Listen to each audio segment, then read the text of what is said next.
Hey there, Spamton, you lovable salesman, you. Question, how fond are you, or can you connect with, cats? There seems to be a lot in Cyberworld. Neon cat signs, tasks, their manager. So I wanted to know what your feelings were on them. Also, what's your favorite food? You wanna know about cats? What am I, your favorite search engine? Fine, I'll give you some free tool tips and free animations. Haven't you heard of elemental pairs? With the valuable item, you can defend against Cat or light, dark, star. Just watch out for the that uses death. Scythe.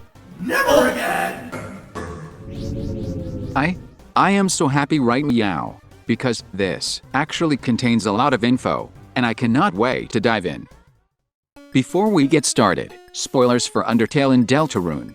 Don't hassle people for using text-to-speech, and be nice to your fellow theorists when you disagree in the comments. Okay, so before we dive into this, there's something very important we need to address about interpreting Spamton dialogue, and that is the fact that Spamton is an unreliable narrator. And when I say that he's unreliable, I don't mean that you can never trust what he says, just that he has a tendency to either tell us outright lies, such as when he's trying to sell us deal insurance, to project, such as when he asks Chris if their friends abandoned them and if their sales have gone down the drain, or to twist his own words and sentences around, either by using the wrong words, such as by calling the soul a heart-shaped object, or by just going off on seemingly irrelevant tangents about DVD sales and what have you. This is actually a pretty clever technique for Toby to hide information in plain sight, because by filling Spamton's dialogue with irrelevant garbage data, he can safely sneak in little nuggets of lore and foreshadowing, confident in the knowledge that we won't be able to sort fact from fiction. Luckily, I don't have to spend a bunch of time proving that that's what he's doing here, because Toby actually saved me the trouble by tipping his hand, right here in one of the very first pairs he mentions. Thunder/light. The pair Thunder/light is very clearly meant to reference Holy Electric, which is the only elemental pair whose official pairing has been confirmed via the Sky Mantle armor. So by using the name of this pair as our key, we can infer the following about the other pairs he mentions. First, we can infer the names of the elements list here may not match the official names we find in the game. So here, Holy is being referred to as Light, and Electric is being referred to as Thunder. Thus, when we examine the other elements, Puppet, Dark, Star, Death, and Scythe, we can assume that each of these is referring to a different element in the game, but not always directly by name. This means that no matter how careful we are here, this is going to boil down to speculation, and thus everything I'm about to say should be treated as such. However, we can at the very least be sure that the pairs themselves are correct. That is to say, all elements do come in pairs, and Holy is indeed paired with Electric. So, we don't need to worry about the possibility of 3 or 4 elements being clustered together under one group. In addition, although we cannot know with 100% certainty which official elements are being referenced by the names shown here, we can at the very least be sure that those pairs are accurate. So the element that's analogous with Death is definitely paired with the element that's analogous to Scythe. Most of our work, then, is to figure out what these words are referring to, and what the theme is that ties the two together. Spamton actually makes the theming behind the Holy Electric pairing crystal clear, because, after the Spamton Sweepstakes, we now have more evidence than ever before that this pair is the element of heaven. We could have argued that the many connections between the sky and heaven were coincidental before, but at this point, it's basically all but confirmed. Okay, so what about puppets and cats? What do those have in common? Well, as a lifelong cat owner, I think I can offer a bit of insight here. You see, you don't own your cat owns you. Cats are not like dogs. We didn't domesticate them to serve us, they choose to live in our homes and eat our rodents, provided we please them with shelter and scritches. I'm not saying cats can't or don't love us, I just mean that, generally speaking, their love is something you have to earn. It's not something you're entitled to. So in a metaphorical sense, I'd argue that cats pair with puppets, because cats are our puppet masters. Element 6 is the element of strings and control.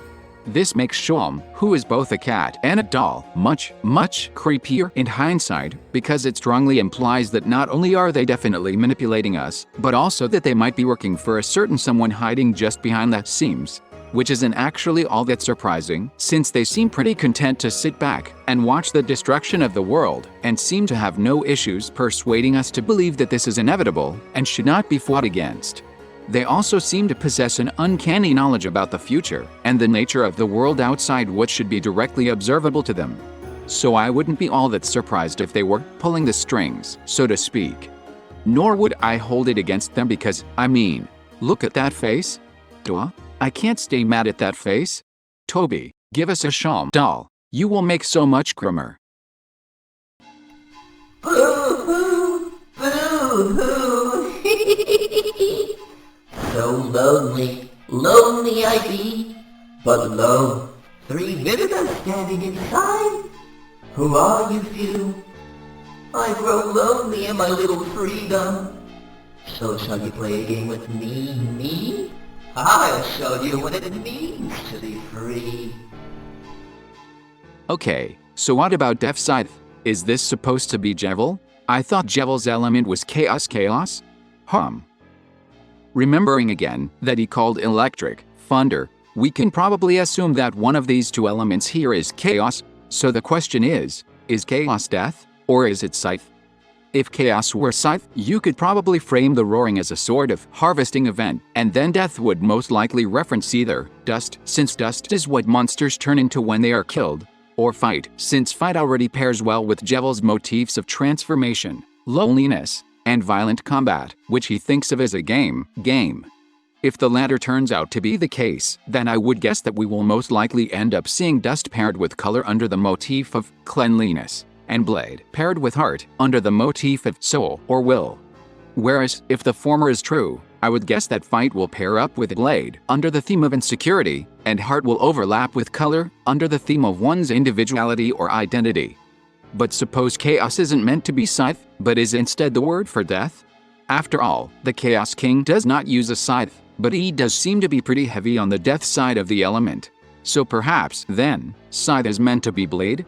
If so, then we could pair heart with fight under the theme of secrets, and then dust with color again. Or we could keep heart with color and instead pair fight up with dust under the motif of combat. Holy Kungadero, you see how complicated this gets? All that said, I do think I can now confidently pair jewel with puzzle under the theme of making ends meet, order with mouse under the theme of following orders, and virus with rabbit under the motifs of multiplying, hiding, and ambushing. But what about this super cryptic one here? Dark and star. We haven't really seen any enemies that use that motif, have we? Well, when it comes to star, we actually have quite a lot to go on, because stars are featured prominently in both games as symbols of hope. Culturally, you might reference the idea of wishing on a star, a concept that features heavily in both Waterfall and the final battle with Asriel Dreamer. So if we assume star here is hopes, then would that make dark related to dreams? Out of context, I know that sounds like a huge stretch, but in the world of Deltarune, the comparisons between dark worlds and dreams are so numerous, it's actually getting kind of hard to keep track of them all.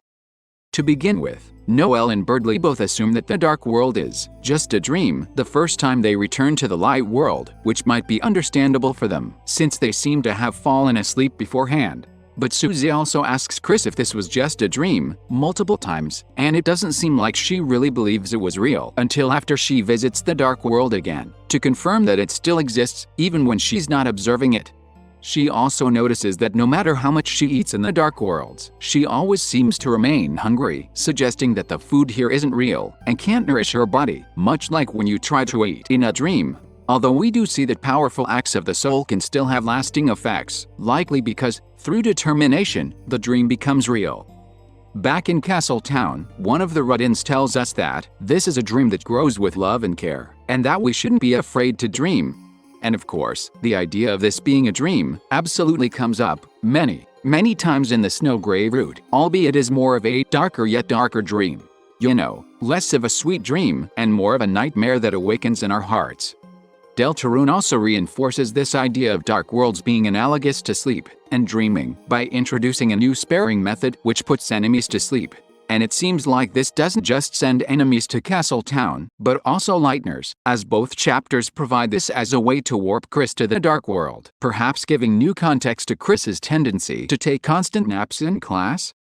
Either way, I definitely stand by my initial assumption that hopes and dreams will be element 10, and I choose to take this tweet as a sly little nod to that assumption.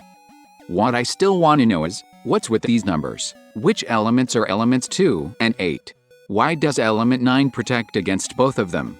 And why are there all these references connecting Gaster to element 6? Seriously, he just keeps doing it. What does this mean? If Gaster turns out to be a cat and not a skeleton, I swear I'm going to flip a biscuit. But, what do you guys think? Is chaos the element of Scythe, or death? Did you spot a cool connection between elemental pairs I missed? Or perhaps you have some evidence or insight on a pairing I already mentioned? Leave your thoughts in the comments down below. Special thanks to Dynamo for doing the voice of Jevil, and to Everrude for once again providing the voice of Spamton. You can check out more of their stuff in the links down below. Thank you as well to my editors, Molly and Sergio, and to all of you for all the love and support over the last year. Are we at 50,000 already? I've only been doing this for a year, and I'm already halfway to the silver play button. How are you all doing this? I seriously never could have imagined getting this far, so thank you all so much for your continued patience and support. Until next time. Don't forget to like and subscribe for more Hyperlink Blocked.